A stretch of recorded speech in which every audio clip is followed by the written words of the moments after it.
அனைவருக்கும் வணக்கம். துலாம் ராசிக்காரர்களுக்கு மிகவும் வலுவாக ஏப்ரல் 22ஆம் தேதியிலிருந்து 28ஆம் தேதி வரை கிரகநிலைகளின் அமைப்பு எப்படி அமைய போகிறது, குறிப்பாக குறைக்காத நாயும் இல்லை, குறை சொல்லாத வாயும் இல்லை என்று சொல்லக்கூடிய வகையில் பல்வேறு விதமான அவமானங்கள், போராட்டங்களை சந்திக்கக்கூடிய துலாம் ராசிக்காரர்களுக்கு அவற்றிலிருந்து வெளிவருவதற்கான நல்ல வாய்ப்பும், கிரகநிலைகளின் அமைப்பு காரணமாக உங்களை தரக்குறைவாகவும் மட்டப்படுத்தி பேசியவர்கள் மத்தியிலும் சிறப்பான முறையில் வாழ்ந்து காட்டுவதற்கான யோகமும், பொருளாதார ரீதியான முன்னேற்றம் பெறுவதற்கான வாய்ப்பும் எந்த சூழ்நிலையில மிக அபரிவிதமாக கிரகநிலைகள் உருவாக்கி கொடுக்க போகின்றன என்பதை சற்று விரிவாக பார்க்கலாம். கிரகநிலைகளின் அமைப்பை ஆராய்ந்து பார்க்கும் போது நிச்சயமாக துலாம் ராசிக்காரர்களுக்கு மிக அற்புதமான மாறுதல் உண்டு என்பதை உறுதிப்படுத்துகின்றன. நவ கிரக நிலைகளின் அமைப்பை ஆராய்ந்து பார்க்கும் போது ஏப்ரல் 22ஆம் தேதியிலிருந்து 28ஆம் தேதி வரை எப்படி அமைகிறது என்று பார்க்கும்போது முழு சுப கிரகமாக இருக்கக்கூடிய குரு தனது நட்பு கிரகமான செவ்வாயின் ஆட்சி வீட்டில் சஞ்சரிக்கக்கூடிய இறுதி வாரமாக பார்க்கப்படுகிறது. இதற்கு பிறகு அவர் மிக வலுவாக மே 1ஆம் தேதி முதல் ரிஷபராசிக்குள் நுழைய இருக்கிறார். இது மிக பெரிய அளவில் மாற்றத்தை ஏற்படுத்தி கொடுக்கக்கூடிய ஒரு அமைப்பாக பார்க்கப்படுகிறது. குருவினுடைய இந்த பயிற்சி பல்வேறு விதங்கள்ல மாற்றத்தையும் முன்னேற்றத்தையும் ஏற்படுத்துவதற்கான வாய்ப்பு நிச்சயமாக உருவாகியுள்ளது.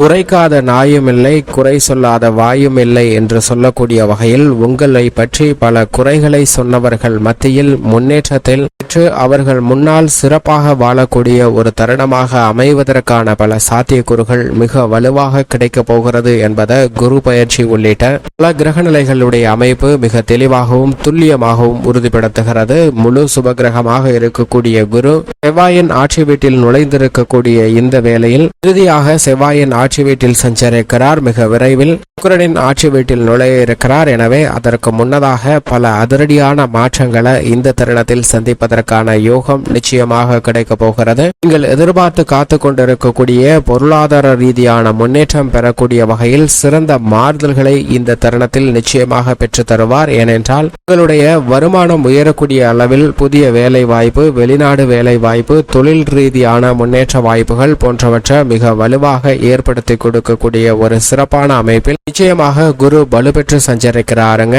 இதன் காரணமாக தான் உங்களை ஏளனமாக பார்த்தவர்கள் மத்தியில் நீங்கள் அவர்கள் முன் மிக சிறப்பான முன்னேற்றத்தை பெறுவதற்கான வாய்ப்பு உண்டு. ஜீவனாதிபதியாக இருக்கக்கூடிய சனி பகவானும் கும்பராசியில் ஆட்சி பலம் பெற்று சஞ்சரிக்கக்கூடிய இந்த வேளையில் தொழில், வியாபாரம், உத்தியோக ரீதியாக பல அதிரடியான நல்ல பல மாறுதல்களையும் முன்னேற்றத்தையும் மிக வலுவாக ஏற்படுத்தி கொடுப்பார். ஆயுள்காரகன், ஜீவனக்காரகன் என்று சொல்லக்கூடிய சனி ஆட்சி பலம் பெற்றிருப்பது மிக சிறந்த நன்மையும் முன்னேற்றமும் அளிக்கக்கூடிய ஒரு கிரக அமைப்பாக பார்க்கப்படுகிறது. எனவே இந்த தருணத்தில் பொருளாதார முன்னேற்றம் பெறக்கூடிய வகையில் பல்வேறு வகையான சிக்கல்களை விலக்கி விடுவார். கொடுக்கல் வாங்கல் உள்ளிட்ட பல சிரமங்கள் விலகி முன்னேற்றத்தை அடைந்து வருவதற்கான அதிர்ஷ்ட யோக வாய்ப்புகள் நிறைந்த ஒரு தருணமாக அமைந்துள்ளது என்பதை சனி உறுதிப்படுத்துகிறார். குருவும் மிக வலுவாக அமர்ந்து சஞ்சரிக்கிறார். நவ கிரகங்கள்ல எளிமை வாய்ந்த 2 கிரக நிலைகளும் சாதகமாக சஞ்சரிப்பது நிச்சயம் மிக பெரிய அளவில் மாற்றத்தை ஏற்படுத்தி கொடுக்கும். அது மட்டுமல்லாது நிழல் கிரகமாக இருக்கக்கூடிய ராகு மற்றும் கேது தங்களுக்கு சமபலம் வாய்ந்த கிரகநிலைகளின் அமைப்பில் வலுவாக சஞ்சரிப்பதால் நிச்சயமாக இந்த தருணத்தில் பல சிரமங்கள் விலகும். அது மட்டுமல்லாது உங்களது சஞ்சார தூரத்தில் பாதிக்கு மேல் கடக்கக்கூடிய ஒரு தருணமாக அமைந்துள்ளது. 40% மேல் கடந்துவிட்ட இந்த சூழ்நிலையில் நிச்சயமாக ராகு கேதுவால் ஏற்படக்கூடிய கெடுபலன்கள் வெகுவளவில் குறைய போகிறது. நல்ல பலன்களை நிறைந்து பெறுவதற்கான அதிர்ஷ்ட யோக வாய்ப்புகள் நிச்சயமாக உண்டு என்பதை மீனராசியில் வீற்றிருக்கக்கூடிய ராகுவும் கன்னிராசியில் வீற்றிருக்கக்கூடிய மோட்சக்காரகரான கேதுவும் உறுதிப்படுத்துகின்றன. நிழல் கிரகங்கள் வடதுருவம், தென்துருவம் என்று அழைக்கக்கூடிய சாயா கிரகங்கள் மிக அற்புதமான மாற்றங்களை இனி தங்களுடைய வாழ்வில் ஏற்படுத்துவதற்கான வாய்ப்பு உருவாகியுள்ளது. அதற்கு அடித்தளமிடக்கூடிய வகையில் சிறந்த வாரமாக இந்த வாரம் அமைவதற்கான யோகம் மிக வலுவாக உள்ளது என்பதை தெளிவாக உறுதிப்படுத்துகின்றன. மட்டுமல்லாது நவகிரகங்களிலே பூமிக்காரகன், மங்களக்காரகன் என்று சொல்லக்கூடிய செவ்வாயும் மிகவும் வலுவாக சனியை விட்டு விட்டு விலகி மீன ராசியில் இந்த வாரத்தின் துவக்கத்தில் இருந்தே சஞ்சரிக்க போகிறார். 22ஆம் தேதி முதல் செவ்வாய் சனியை விட்டு விலகுவது நிச்சயமாக மிக பெரிய அளவில் அதிர்ஷ்ட யோக வாய்ப்புகளை உருவாக்கி கொடுக்கக்கூடிய சிறந்த அமைப்பாக பார்க்கப்படுகிறது. பல்வேறு வகையில் சந்திக்கக்கூடிய தடைகள் தாமதங்கள் அனைத்தும் தகர்த்தெறியப்பட்டு முன்னேற்ற வாய்ப்புகள் நிறைந்து கிடைப்பதற்கான யோகமும் அதிர்ஷ்ட வாய்ப்புகள் நிறைந்த ஒரு தருணமுமாக அமைந்துள்ளது என்பதை தெளிவாக உறுதிப்படுத்துகிறார்.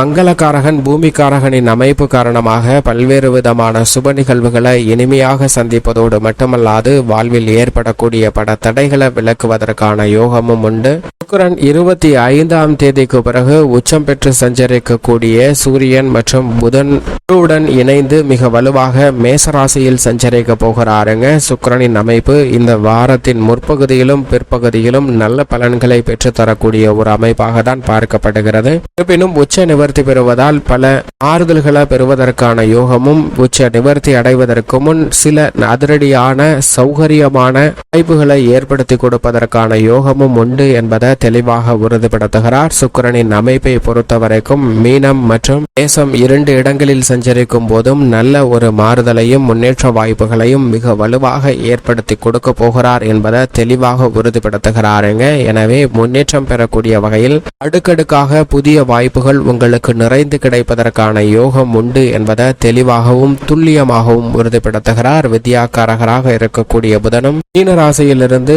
நீட்ச நிவர்த்தி மிக விரைவில் பெறப்போகிறார். எனவே இந்த தருணத்தில் பல்வேறு வகையில தனி திறமைகளை வளர்த்து கொள்வதற்கான யோகம் மிகவும் வலுவாக கிடைக்கிறது. திட்டமிட்டபடி அறிவு சார்ந்து அனைத்து விதமான முடிவுகளை எடுப்பதற்கான யோகத்தையும் மிக வலுவாக ஏற்படுத்தி கொடுக்கிறார். அது மட்டுமல்லாது மிக வலுவாக சந்திரனும் வாரம் முழுவதுமே அதீத நன்மையை ஏற்படுத்தி கொடுக்கக்கூடிய வலுவான அமைப்பில் பல்வேறு இடங்கள்ல மாறி மாற்றத்தை ஏற்படுத்துவதற்கான யோகத்தை உறுதிப்படுத்துகிறார். சந்திரனினுடைய இந்த மாறுதலும் மிகப்பெரிய அளவுல முன்னேற்றம் பெறக்கூடிய வகையில் புதிய வாய்ப்புகள் நிறைந்து கிடைப்பதற்கான யோகத்தை நிச்சயமாக உறுதிப்படுத்துகிறது.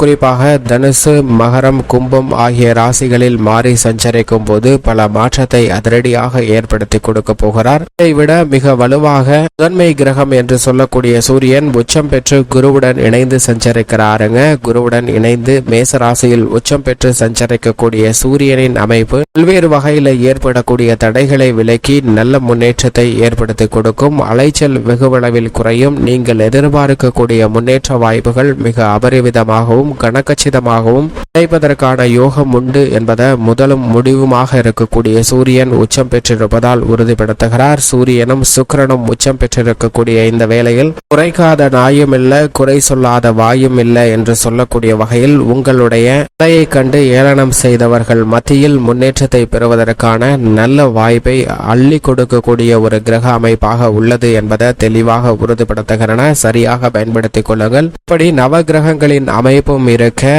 சாதகமாகவும் சாதகமற்ற சூழ்நிலையாகவும் எவையெல்லாம் அமைந்துள்ளன என்று விரிவாக பார்க்கும்போது துலாம் ராசிக்காரர்களுக்கு மிக வலுவாக குரு சப்தமஸ்தானத்தில் வீற்றிருக்கிறாருங்க. இதற்கு பிறகு இந்த வாரத்திற்கு பிறகு அவர் அஷ்டமஸ்தானத்தில் நுழைய இருக்கிறார். எனவே முழு சுபகிரகமாக இருக்கக்கூடிய குரு சுக பலன்களை அள்ளி கொடுக்கக்கூடிய சப்தமஸ்தானத்தில் வீற்றிருப்பதால் நிச்சயமாக இந்த வாரத்தில் பல்வேறு வகையான தடைகள் சிரமங்கள் விலகி நல்ல முன்னேற்றம் உண்டாகக்கூடிய யோகம் உண்டு.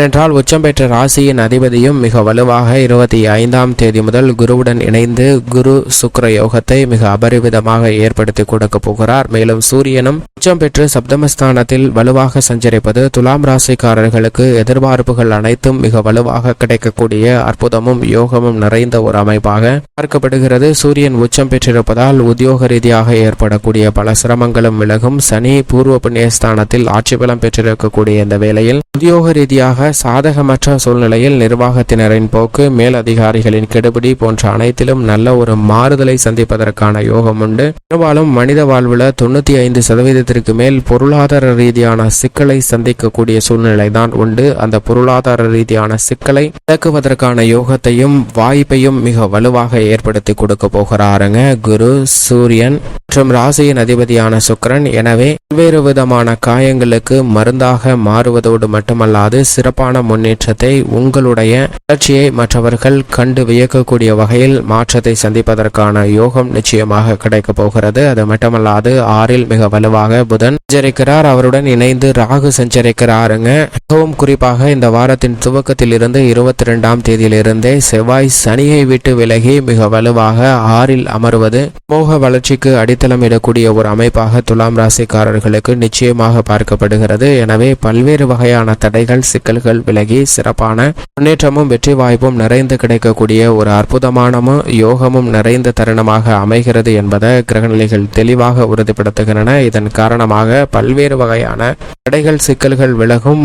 உத்தியோக ரீதியாக தொழில் ரீதியாக மாறுதல் கிடைப்பதோடு மட்டுமல்லாது விவசாயம் சார்ந்த பணிகளிலும் நல்ல விளைச்சலும் வருமானமும் அதிகரிக்கும். கால்நடை வளர்ப்பிலும் நல்ல முன்னேற்றம் நிறைந்து கிடைக்கக்கூடிய யோகம் உண்டு. பெண்மணிகளுக்கு மனநிறைவு கிடைக்கக்கூடிய வகையில் பல சுப நிகழ்வுகளை சந்திப்பதற்கான யோகம் மிக வலுவாக கிடைக்கிறது. பல கிரகநிலைகள் பெரும்பாலும் சாதகமாக வலம் வரக்கூடிய இந்த வேளையில் துலாம் ராசிக்காரர்களுக்கு திருப்திகரமாக அமைவதற்கான யோகம் உண்டு. மேலும் சாதகமாக மாற்றிக்கொள்ள நிச்சயமாக துலாம் ராசிக்காரர்கள் வாரத்தில் வெள்ளிக்கிழமை விரதமிருந்து அருகாமையில் உள்ள வராகி அம்மன் ஆலயம் சென்று தீபம் ஏற்றி வழிபாடு செய்யுங்கள். தங்களுடைய வாழ்வில் ஏற்படக்கூடிய பல தடைகள் விலகி உங்களை ஏளனப்படுத்தியவர்கள் முன் தலை சிறந்து வாழ்வதற்கான அதிர்ஷ்ட யோகம் நிச்சயமாக கிடைக்கும்.